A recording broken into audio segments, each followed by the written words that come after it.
actually recovering from surgery in Providence, but she was there waiting for radiologists to move her through, to move her on. So I am practicing my role as president-elect today. Next year I will be stuck, you'll be stuck with me, I guess. So I'm gonna get started.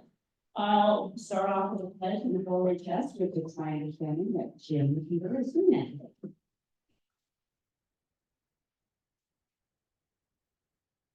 Thank you, Valerie.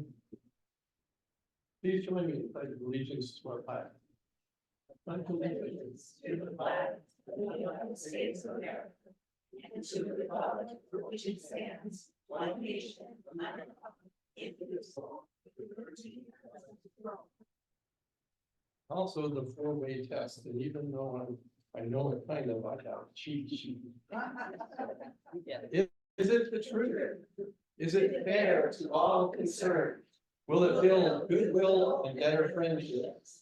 And will it be beneficial to all concerned? And then there's a fifth one that I know is tagged on, and let's have some fun. All right. No, I'll be encouraging today, I don't know. Oh, no, that's not. No, but I see why it happened. Someone coming in. No, Jan's looking at you, Jan, so I don't think it is Jan. I got this. It's Megan. You're Russell.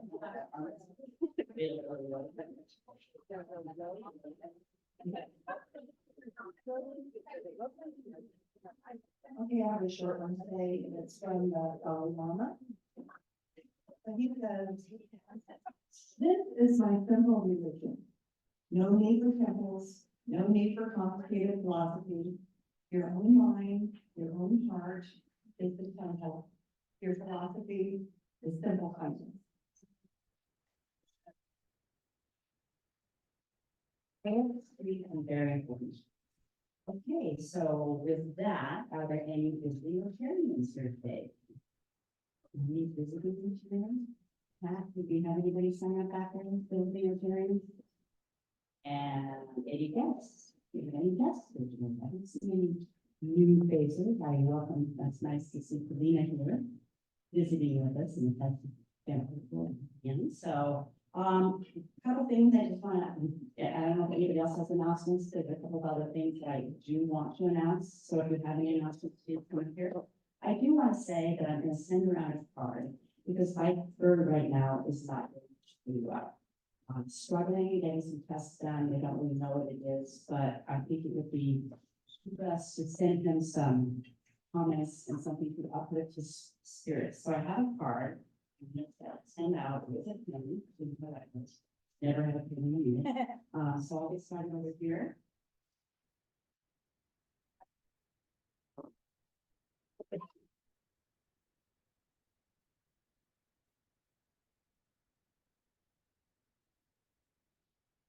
And I have a service project that Judy asked me to mention.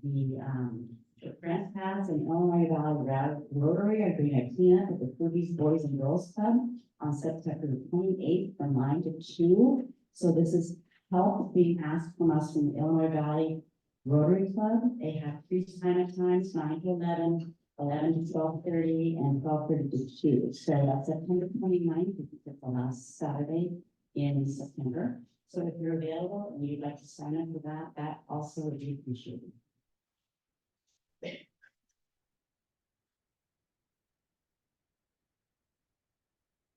Hello again, Jim Lefevre here.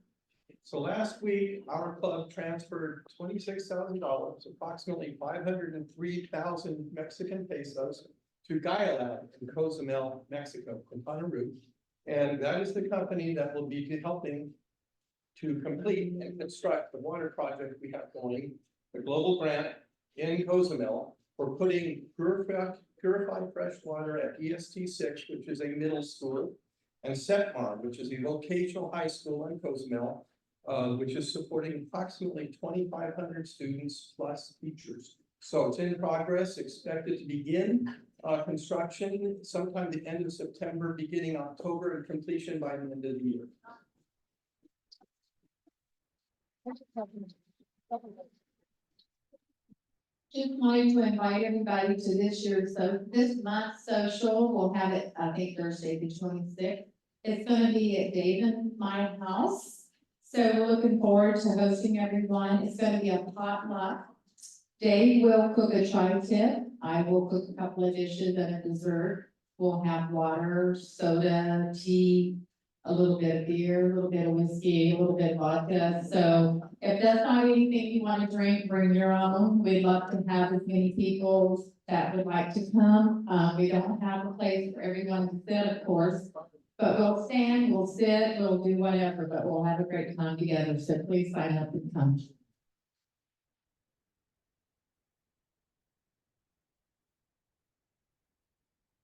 Hi, everybody.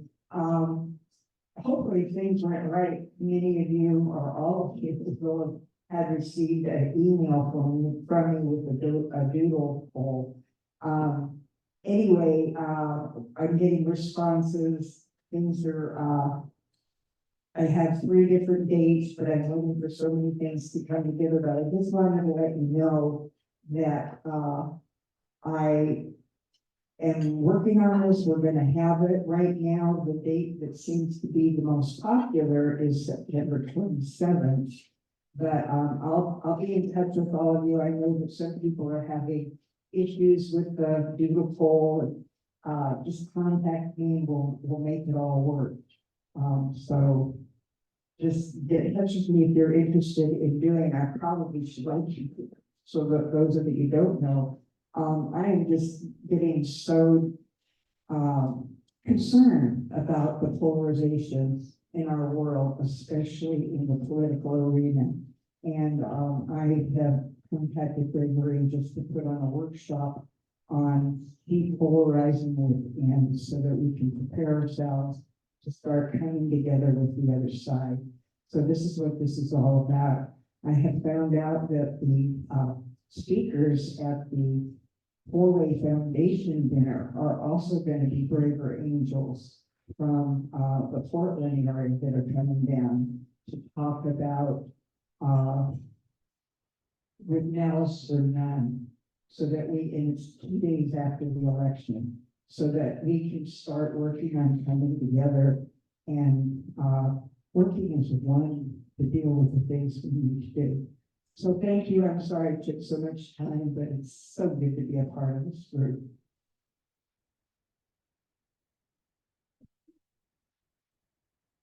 I just briefly want to mention that my husband, Farmer McMoody, has been wildly picking apples and pears, and I thought I'd share some with you. They're in a bag back there, so take what you want and enjoy.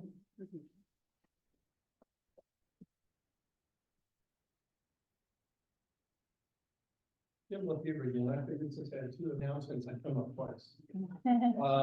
The Rotary Foundation.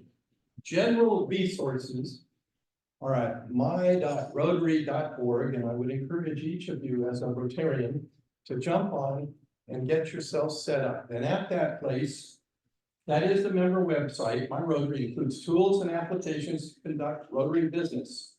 They're found under Club and Direct Administration, and you can sign in to monitor club membership initiatives, service activities, to donate to the Rotary Foundation, which if you do, I would encourage you to choose the annual fund. That way, the donations are used in our district and help fund our DDFs for this club and other clubs, and also for global grants.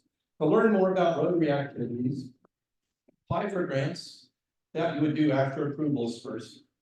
Take the Foundation Courses and Learning Center. Now I've done this. There's a lot of educational resources available about Rotary, both national, international, and local, and it's right in the Learning Center. Review your own donor history reports and share project impacts with other Rotarians. In addition, there's DACDB.com. Now that is the local area on the net where, as a club, we look at our club, DACDB.com, specifically for our district, District 5110.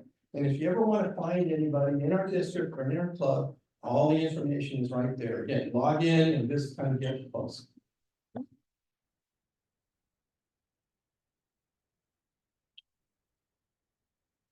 Thank you, and I did forget that we do have a guest, of course, today. We have Danielle Avila from Project Youth, and she's got a couple of people here to help her present. So I'll let her introduce her guests and come up and do her presentation.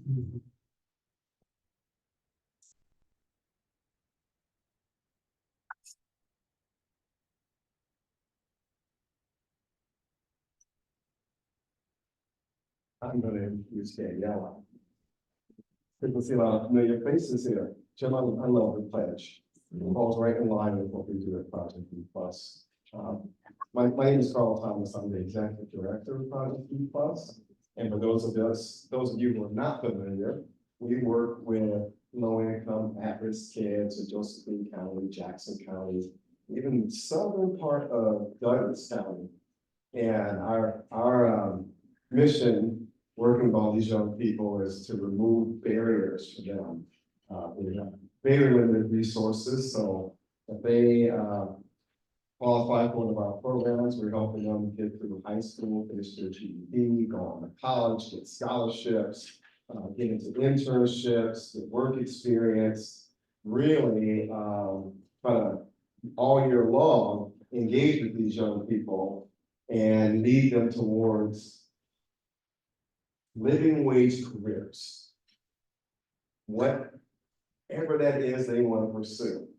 College, great, but we have a lot of kids that want to go to, there are a couple of kids in tattoo school.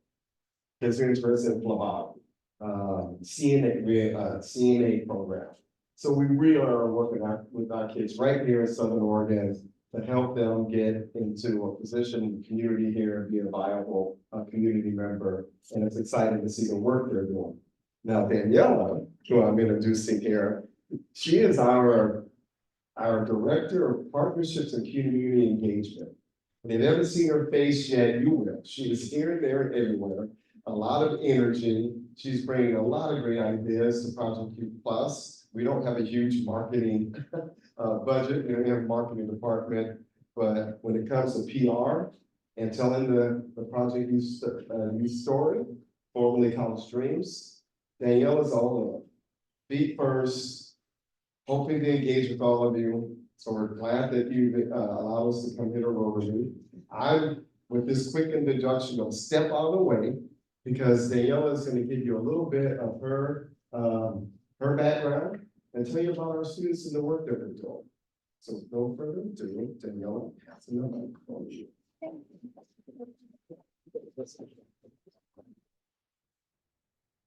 Look at how high that is. I also brought a guest today, and her name is Gita Shantz, and she's right here with me. She is an incredible story. She'll get to talk a little bit at the end about her experience. She's actually a college student who was one of our Project Youth Plus students who spent the summer with us. So I'm excited to have her speak a little bit at the end of the presentation. You guys will get some time to ask her some questions, okay?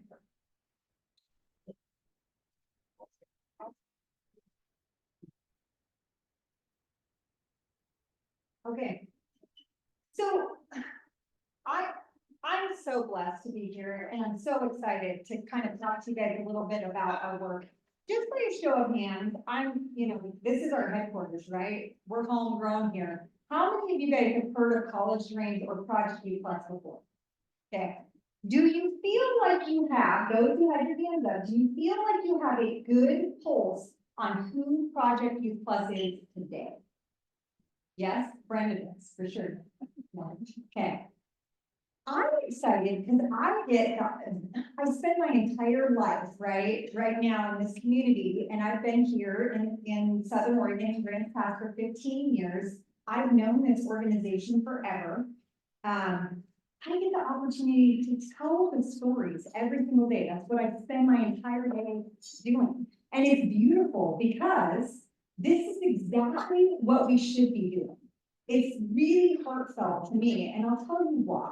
I'm going to tell you a little bit about who I am, so you can understand why I really believe in the mission and why this work is so important to me. If we look on the screen right here, tell me of the 6 things that are up there, I would assume that most of you are just like me, concerned about some of these issues today. Fair?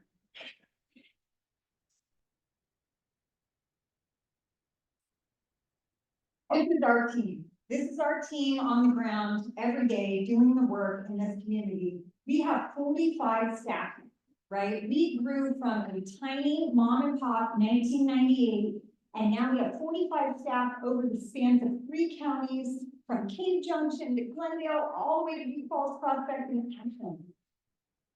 But these are the people, the faces that make the magic happen on the ground.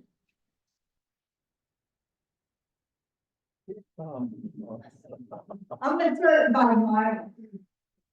I heard this quote today, and it really spoke to me. It said, I want to spend 10% of my time identifying the problem, 10% of my time coming up with a solution, and 80% of my time putting it into action. And that really resonated with me for 2 reasons. Number one, if you know me, most people would say, pretty energetic, right? People always feel like, oh, yeah, Danielle's got a lot going on. But also, if you know Project Youth Plus, what you know is that they're not about talk, they're about action, right? All the things that we know that students and youth in our community need, they are doing it every day on the ground, right? And that's the stuff that makes the magic. That's me, by the way. I was, I don't know, maybe 9 in that photo. I'm gonna tell you just a little bit about my personal experience, because maybe that will set the tone for why I believe in the organization and why I champion the work today, and I feel so appreciative to be able to do that. That little girl in that picture came, as you read in my bio, for those of you who read the bio, I came from significant disadvantage. I grew up in a very small community. I moved about 18 times before I was in the 6th grade. My family was a migrant family. We were not, despite the fact that I am Hispanic, we were not, we did not follow food or produce. We actually followed wild mushrooms. My family comes from wild mushroom borders. And as you know, Southern Oregon is one of the hot spots for that. So my grandfather lived here when I was a child. And I spent a lot of time in Grants Pass. I went to Fort Benoit Elementary. I spent a lot of time here. But we traveled a lot. Every year we would start at one school, and I would go to multiple schools before the end of the year, because we would go wherever the mushrooms were that year. So maybe in a given year, I might transfer 2, 3, 4 times in a year, okay? By the time we hit the 6th grade, we moved into a little community called Gilchrist. Anybody know Gilchrist? It's an incredible community. Private known town. It was built by the mill, and it was what I call my Project Youth Plus. That community saved me.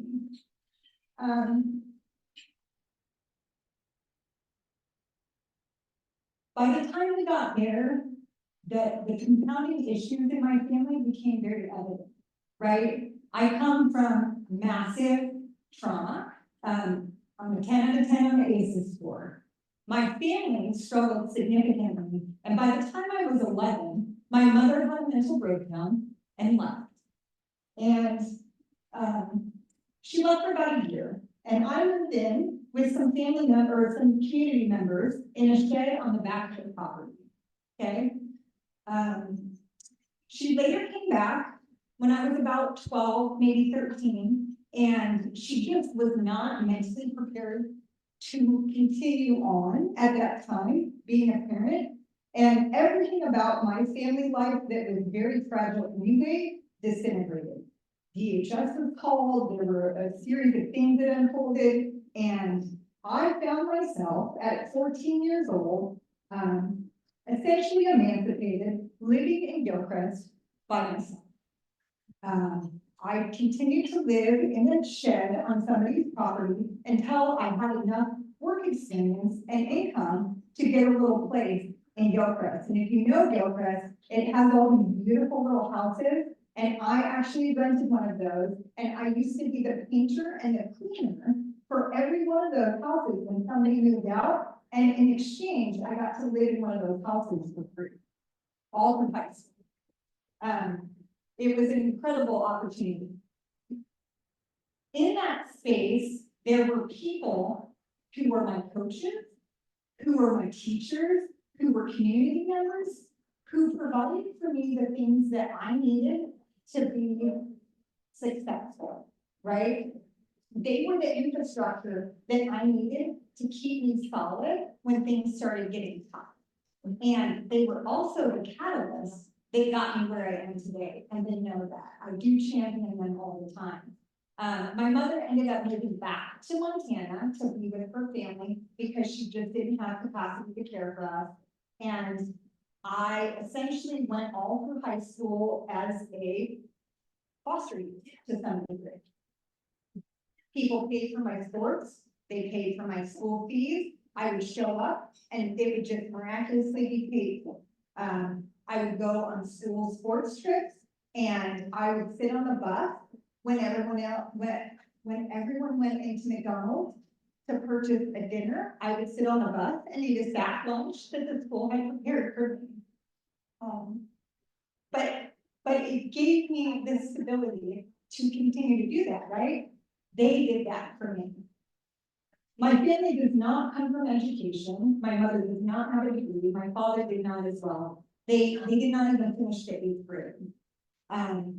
But because I received multiple scholarships at the end of my senior year, I went to CRCC because that's what everybody did. I just assumed that that's what I needed to do as well.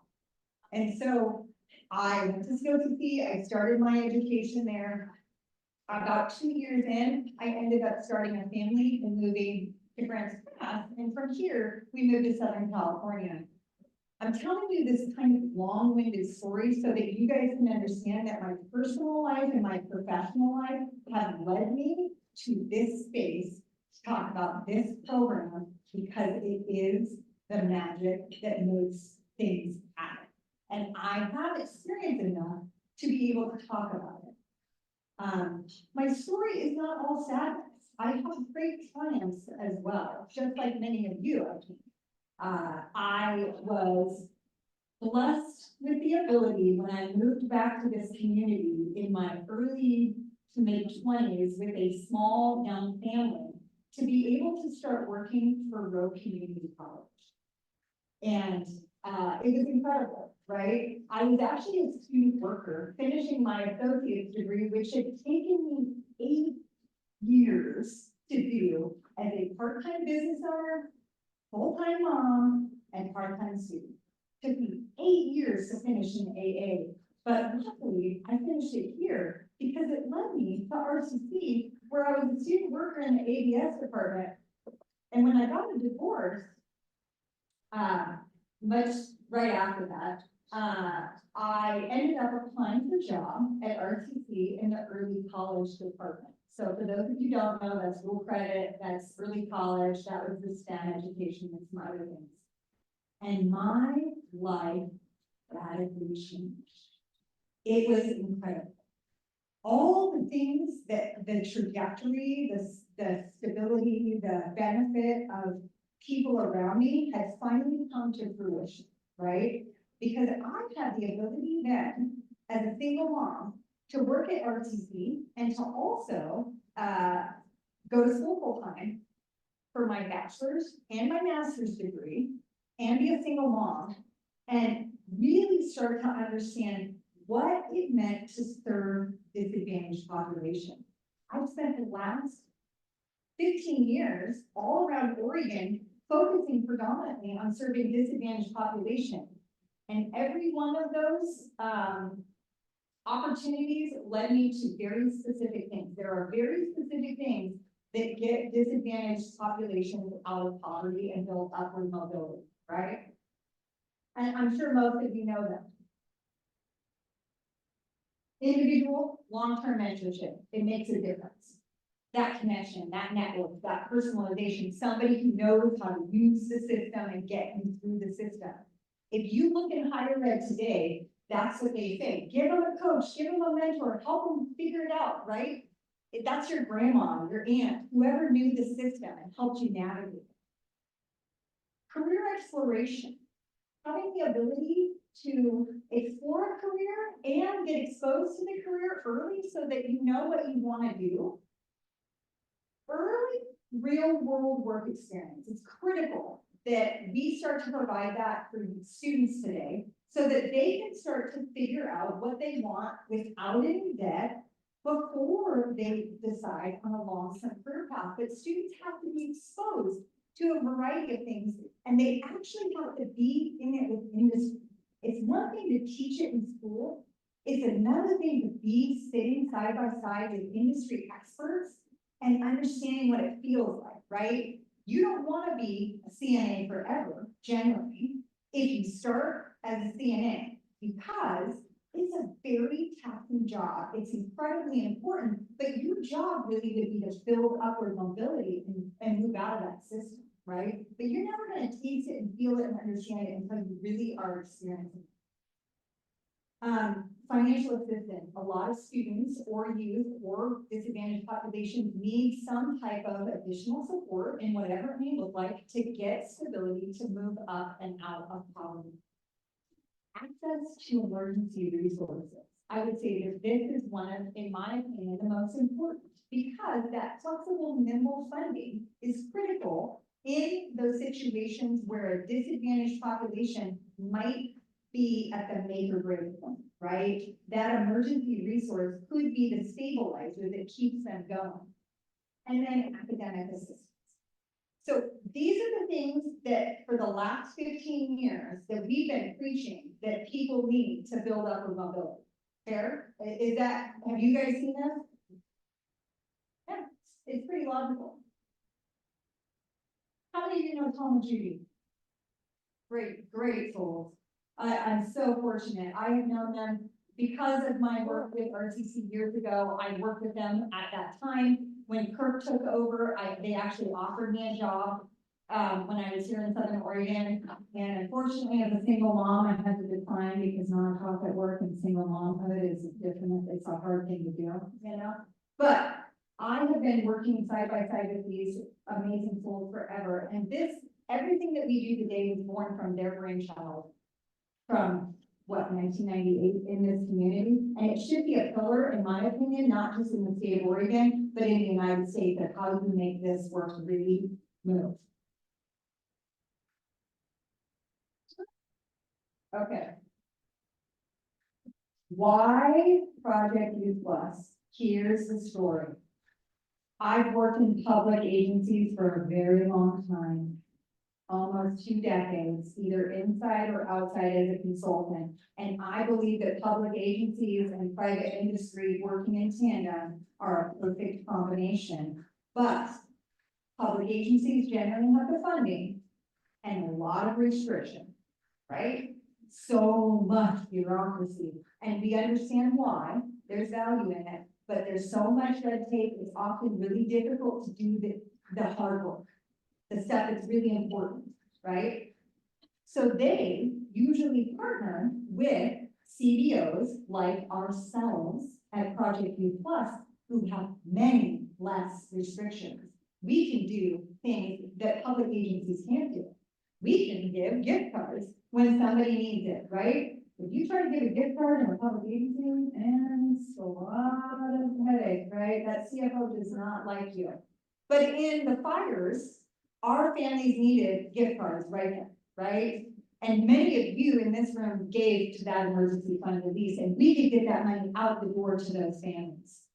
In an emergency, like when our student got shot last year in gang violence, his family needed immediate infusion of funding just to pay their mortgage. We could do that. And other agencies don't have that capacity. We are nimble and flexible, but it's the public-private partnership that makes it all work. And we do it in tandem with many public agencies, school districts, DHS, social services, Department of Justice. This is a big braided animal, okay? We've already talked about who we serve. Just so you know, we're serving 1,800 students or more now a year. That's a lot, but I'll tell you that there are so many more that still need to be served, and I bet you all know that, right? It's not going down. Unfortunately, it's going up right now. There's more need than ever. 81% of our students are low income, 87% are first gen, and 37% are students of color. Those are generally higher statistics than our average statistics in this region. The secret sauce of what we do. This is why I gave you all my backstory. The secret sauce is the guiding adult who's long-term, the rapport building, and the barrier removal. We pay somebody full-time to be a stable body in that student's life. And that's important. I'm sure you all know that one person in your heart, in your mind, who was that for you, right? It makes a difference. And there's a lot of burden on communities, schools, families today. We need to create that stability. Sorry, that's annoying. The rapport building with teenagers is critical. We serve 11-year-olds to 24-year-olds. If you know 11-year-olds to 24-year-olds, you know that they're often difficult nuts to crack, right? Especially if they come from disadvantaged and they have not been served well by society. They have rolled up, they have shelled up. The way you get to them is through a long, stable relationship. You don't just tell them, go to school, do your homework, go get a job. You build a relationship and rapport with them, and that's critical, right? Oftentimes that comes through food or Dutch brothers or human beings, just saying. Those are the things we do. We build rapport, we build a relationship, we build a long-standing reputation with these students, and then we remove the barriers. Sometimes that means that student needs their college or their FAFSA, they need help with FAFSA. Sometimes it means they need to have their athletic fees paid, much like me. Sometimes they just need, maybe money to get through the day. Like it could be a variety of myriad of things, but those three pieces are kind of the big pillars that help support a student through this process. And that's what we're known for. Our goal is to create a thriving community and environment for our youth and for everyone here today. We want to create a transformative environment for our most vulnerable populations through mentorship and strategic targeted support. We don't just do whatever for the youth. We say, you know what? We want you to take that college credit and we don't want it to be a barrier because we know that's a barrier, but we want you to do it. So we'll get $200, right? We want you to do that athletic activity because we know it keeps you engaged and we know it keeps you motivated and it helps with mental health and it helps with building relationships. So we're gonna pay you, right? Those are the types of things that we can do because we know they work, because Tom and Judy set the foundation years ago and we know it works. And we want to empower our youth for self-efficacy with self-efficacy skills, right? We want them to be empowered, to feel confident, to be civic leaders, to be engaged with our community. We want them to give back, to have a sense of purpose.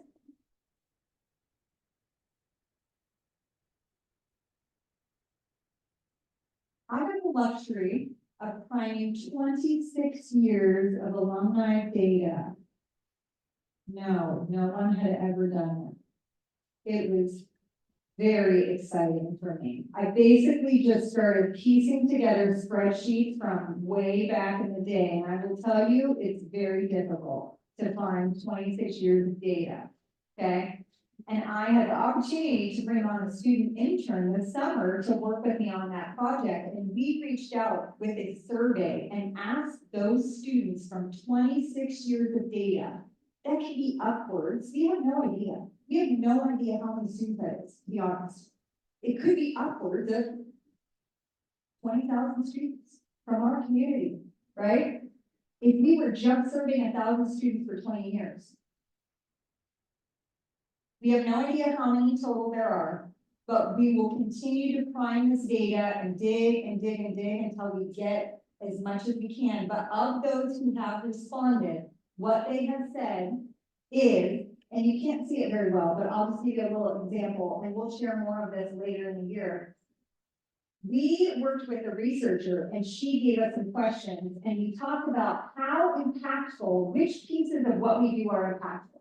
And the great cross there is talking about the college tours, the FAFSA help, the career exploration. And so you can see these dials of things that were more impactful or less impactful for the youth. I'm happy to provide that to you, but clearly you can see based on the blue that the majority of what we're doing has been incredibly impactful for them. Some of these students have now went on, I mean, they're 20 years into a career. How do they feel about their overall experience and how it prepared them for life, career, and college? The majority of them, as you see, very prepared blue, prepared orange, or somewhat prepared green. It's very, right? And if there's any data gurus here in the room, you know that the people who respond to the surveys first are often your highest, your success story. So we get that this could be a little bit skewed, but that's some good data, right? They feel like what we did really made a difference 20 years later. Did you complete your education at a university or college that you started, or did you transfer? This is particularly interesting to me because I told you I spent a very large portion of my career in higher ed, and most disadvantaged youth are not successful in higher ed. Right? It's just very hard for them to navigate the system. But our youth who come from significant disadvantage stay in the first school that they went to and completed. A large majority of them, over 108, that was more than half of our students, went to one school and stayed there and completed, and they were all disadvantaged youth. That says something, right? Carl and I are working with our higher ed partners right now, SMU, OT, RCP, luckily we're both from higher ed, and we're like, this is a gold mine, like, let's work better together, right? How can we really change the trajectory of Southern Oregon through intentional collaboration? What did you do after graduation? The majority of them went on to university. I'll tell you that I think the reason why is because we were a college-going culture. That's what Project Youth Plus was for so long, that it makes sense. The majority of our students did go to a four-year university, right? But some also went to community college, and then a large portion of them, what? They went straight to work. Now, I don't know about you, but if I live in a community, I want, as much as I can be, to be surrounded by people who are going straight to work or are working towards bettering themselves with skill development, right? So this data says something to me. It says that there is a benefit to the trajectory of the community in Southern Oregon from the students we serve. As long as they matter, right? They want to stay, but I think that's very good. Okay, what do? We do 5 programs. How many of you are familiar with the College Plus program? Yep, college going culture, first gen low income. We'll talk about it again. We do lots of other things. So I'm just quickly going to go over some of the other things we do. We do IDA accounts. This is our golden ticket because we can do what most people can't do with financial incentive. We have a 5-to-1 match. For every $1 student saves, we can match it with 5, right? That's incredible. Incredible, and I'll tell you a little bit about that. We have a career build program where we expose and provide opportunities for students to get into the workforce. We have a goals program, which helps incentivize students who have dropped out or disengaged from the school system to either re-engage in the school system or to get their GED. We'll talk about that. We have a whatever it takes program. Do you guys know whatever it takes? It was coined by a student who literally said, you do whatever it takes to get us to graduation. Yes, we do. And we have a College Plus program, that's our pillar program, but I will tell you that the 4 on the top are really growing in leaps and bounds. College Plus is as well, but it used to be that the behemoth, now it's just one of 5 programs that we're offering. We pay the young professionals to be here. College Plus or Accounts Plus. A student can start saving at 11. And they can save all the way to 24 with us, 5-to-1 match. They put $1 in, we put $5, okay? We start teaching them about financial literacy starting at 11. That's important, as you all know, it's really important these days. Last year in this community, we distributed $660,000 locally to education, IDA, or vehicle expenses to keep our youth in careers or college bound. We started over 60 new IDAs first, and we have dispersed a total of $5.2 million in Southern Oregon since inception with our IDA program. In District 7 alone, last year, they had 77 IDAs from high school all the way down to middle school with us. Their students put in $149,000 and we matched it with $745,000. That's almost $1 million just last year. You want to talk about building upward mobility, that's how you do it, right? You have a kid go into college and career with no debt. What could be better? That's the way to do it. Whatever it takes. Whatever it takes is our program that we were asked to do this program by schools who said when COVID came back in session, we love College Plus, but we're just trying to get our kids to come back to school. We can't even keep them engaged. They're asking all the time, how about you do what you do with your guiding adult, but just get them to come to school. We'll give you a red flag caseload of our most chronically absent, our highest risk students, and those who are credit deficient. See if you can do what you do with them with the College Plus students, right? We like a big shot, we did. We have, what are we, 3-4 years into whatever it takes? College, whatever it takes is blowing up. More schools are contacting with us for whatever it takes than ever. Have you seen the national data on chronic absentee rates? They're alarming, right? It's hitting Southern Oregon at the same rate. Our students who are working with coaches in whatever it takes are staying in school. We do home visits, we make sure they're stable, we work with them on credit retrieval, we tutor them, we do the things, all the things. Our students last year had an 83% graduation rate with their peers, so they caught up and graduated with their peers. We offered 6 after-school programs and 2 summer school programs for credit retrieval. And 88% of our students earned makeup credits that they were behind in. Good data. Goals Plus. This is the GED program. These are students out of school who disengaged from the school system 15 to 24, both in Jackson County and Josephine. We have full-time GED instruction happening all the time. Our first primary goal is to get them re-engaged in the school system if we can, but there are lots of students who maybe aren't the traditional student and need a different environment. We also do that. We offer career coaching and preparation in tandem with that. So they get the academics, but they get career preparation as well, and they get a guiding adult. We have staff who work in our buildings who serve as mentors for those students as well.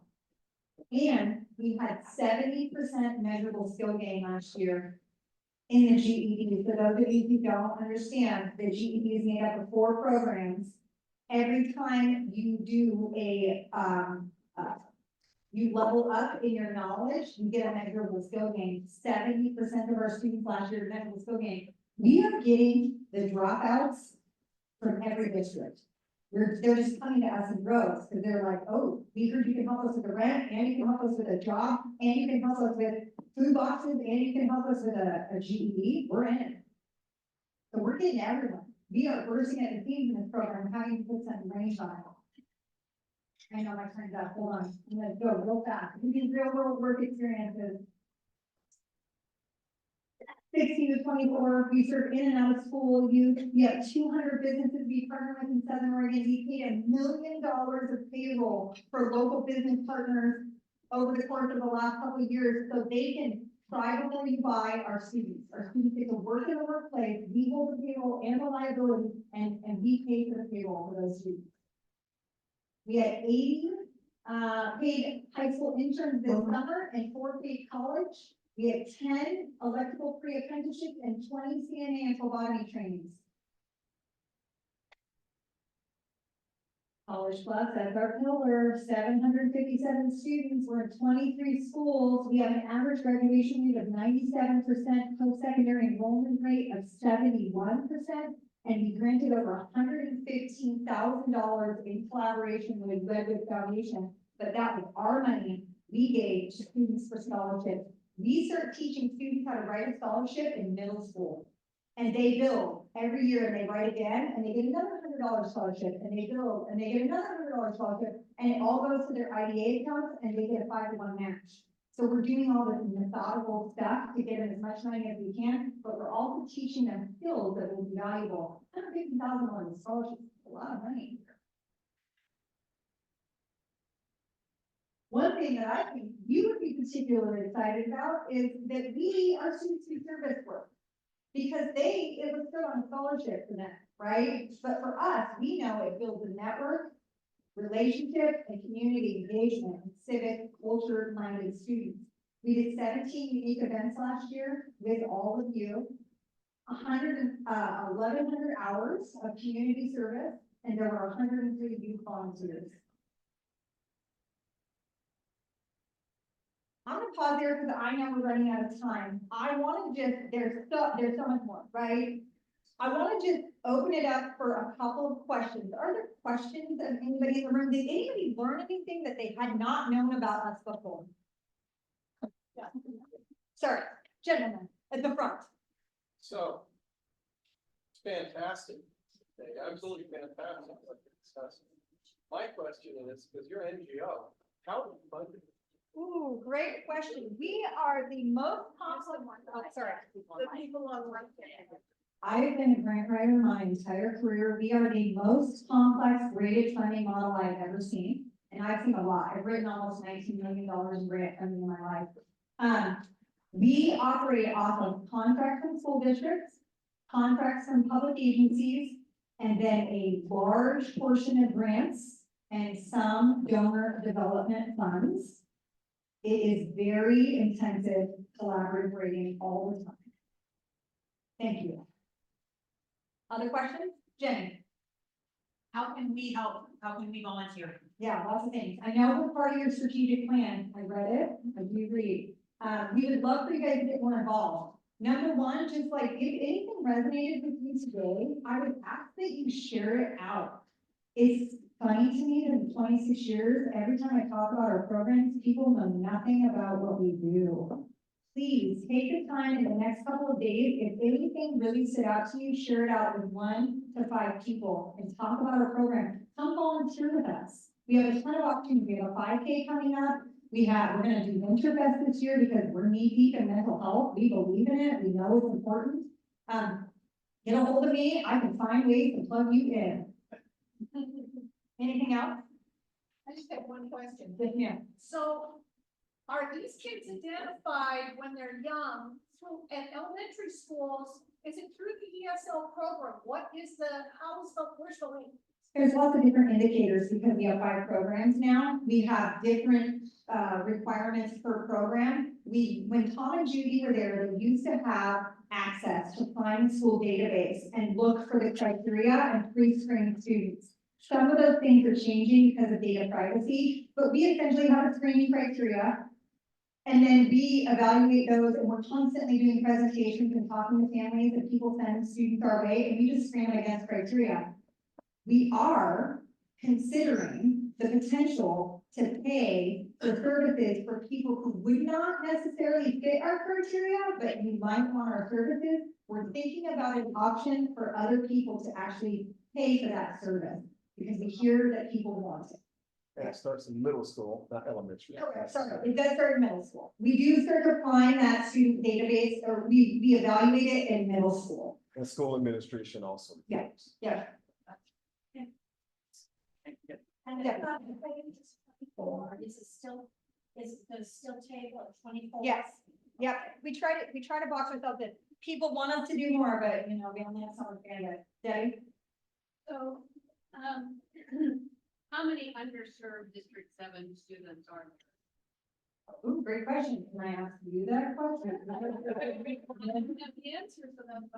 I have access to the database and I could easily tell you based on the report card, the statewide report card, I was going to find, I will tell you that we're not even scratching the surface. Right. We're not even, it's getting higher and higher. It's not going down.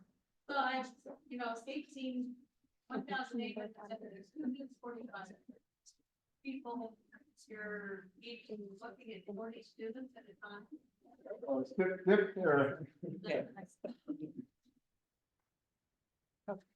different programs have different case loads. It's like whatever it takes, they're capped at 60 per full-time staff member. So each full-time staff member serves 60 kids, but College Plus, they could serve anywhere from 75 to 100 plus College Plus students. So it isn't divided equally, the 1,800 isn't divided equally across all programs.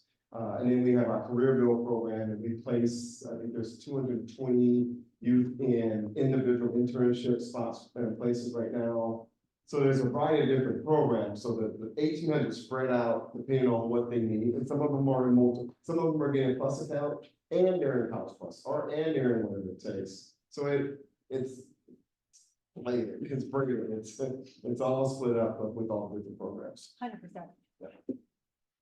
Before I leave, I just need to acknowledge that like you said, this is a complex funding model. This is not done without incredible community partners like you. Valerie's been a long-standing donor for us. Steve Rowe, Kelly and Nate Moody, Claudia Sullivan, Brenda Patton's on our board. There's so many people in this room I know who've given us, Bernal, Debbie, you guys have given us. We so appreciate you. We could not do it without you. Okay. And I can tell you that this is going forward, and I can surely see why it is blowing up right now. And because it has become successful, and really, we do need to help this program and the kids that need to help. I have a good friend whose daughter got into it in middle school, went all the way through. She's now on her way to become a family nurse practitioner. My own daughter, when she was in middle school living in Texas, joined the IDA program because she was a good friend with Finn Collins. So, my family has been involved with all of it. I cannot speak out enough for it. We'll have you back and we'll get involved in some way. I'll make that happen. So with that, and we're out of time, I did want to make sure that I honor Donna Booth for being here today, and thank you very much. I did mention it earlier. We do appreciate you being here with us. Well, I think you have something short and sweet today for. Yeah, this is a list that I got. No certain remarks. Oh, I'm sorry. Second time you guys. Well, I just printed this off from Judy, so this is what I got printed off, so I just thought it was all good. Okay. More cards? Anybody want to buy some cards? Okay, well. You got a time, I can't do my spiel, you know me and my foodie thing. So, but the only thing I'm gonna tell you, you're gonna miss the history, the fun facts and all that. Today is National Chocolate Milkshake Day, or milkshakes all going up. So does anybody have any happy bucks? Well, so at Tuesday's school board meeting, we had a group of students who went to Japan with the jazz band and came back with such flowing and enthusiastic and wonderful energy. And then also the group that went to New York to Carnegie Hall, they also visited the 9/11 memorial. And those kids were so deeply affected, some of them were in tears at how impactful and important those programs are. And I'm just so excited to see their enthusiasm and deep feeling. And anytime you're around the kids in our district, you know that there are wonderful, hopeful things in the future. I'm fast talking. I got a lot going on today. It's my birthday. And she's not here. She's homesick with COVID, but I brought her a tiara to share with me. So imagine her here and celebrate her. Most of my happy bucks are for Daniela. Our lives have aligned in so many ways. I was on her hiring committee when she came to RCC like 20 years ago. We worked at RCC, we worked at Southern Oregon Air Academy, we worked at Project 2 Plus. I'm running out of air. We've done so many amazing things together. So thank you for being here, Daniela, and the great work that you do. Oh, one more thing. Lost a good teacher today and a good friend. It's very new. I don't know if you guys know him, but Mike Porzio was a teacher at Hidden Valley High School, and a very good man.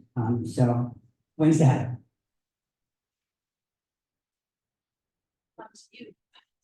Okay, for the happy bucks, sign up sheet, happy bucks for Donna and her hubby, and they're hosting us. I will put this on the pool table, sign up if you can. Anybody else happy bucks? Over to you. Yeah, first of all, I have a happy birthday for the program that is splendid, very, very good. Thank you. And also, I've been traveling for 5 weeks and I spent 3 weeks with my grandkids in Canada. It was wonderful.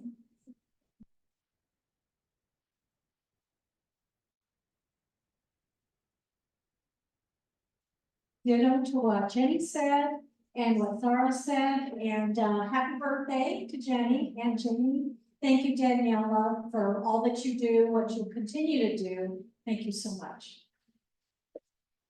Anything else? I think it's time for the card draw. Let's look at the cards. You wanna do it? You wanna- Oh, you know what? Can you Gita do it? It's gonna win some money. So much pressure. Hey, it's the Queen of Spades. Who got the Queen of Spades? Oh, yes, you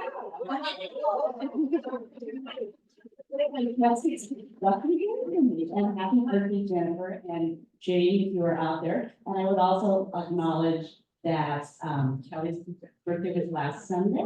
And my birthday is this Sunday, so first people are in September. So everybody chance to sign up the card for Mike. Okay, everybody got the sign. I think we're, well, you know what you want something, because you're official. I knew it was all about time. I know, I was trying to remember which huge. That's changed. He has so much to say, and same with Debbie. He has so many wonderful youth in our community. And to me, that's where my heart is helping our youth. And helping, because I don't have a story quite like yours. I'll tell you what, I was about ready to cry during that one, but I also came, and both my husband and I came, and would not have been where we are without other mentors, because our own family was kind of a mess. You know, life is a mess sometimes. That's just kind of how it is. You figure stuff out as you go. And that's what it's all about. It's all about learning to figure stuff out as you go. So if there's nothing else to say, I do have I always go down the rabbit hole, so I have lots of different choices. But I think one of the things about this Rotary that I appreciate more than anything is that they're action-based and that we are people of action. So I want to continue to see that happening, make more happen, because this is my quote for the day from Ralph Waldo Emerson. What you do speaks so loudly that I cannot hear what you say. And hopefully that's something that us all bring here. So with that, what are we going to do?